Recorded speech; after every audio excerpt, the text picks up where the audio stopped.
You deleted my background. Went on site to a client recently because we got an alert that her hard drive was almost completely full, not a stretch since she bought her own laptop 7 years prior and didn't think she needed more than a 128GB drive, and she asked to have the files moved to her new computer that she had recently purchased. She at least had the good sense to buy a new laptop with a 1TB drive. So I moved all the files on her desktop, documents, etc. to a thumb drive and transferred them onto her new laptop. After I finished and left, she called the office and railed that I had deleted her background.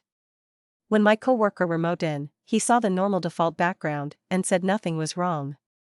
She immediately accused him of lying. She apparently thought all the icons on her desktop were part of the background image.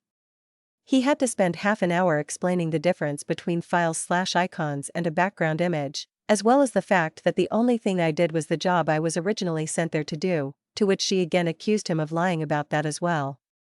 Realizing that my coworker was getting nowhere, he scheduled another on-site the next day, which was my day off.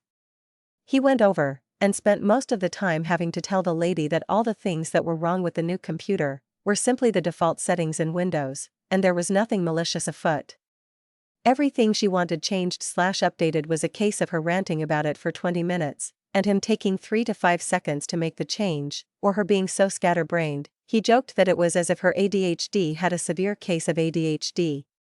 The one that made him laugh was how she insisted on having Adobe Acrobat installed on there, and him having to explain to her that it already was, evidenced by the fact that every time she double-clicked on a PDF, Adobe Acrobat launched, as well as him trying to explain to her that having paper in her printer was a prerequisite of being able to print.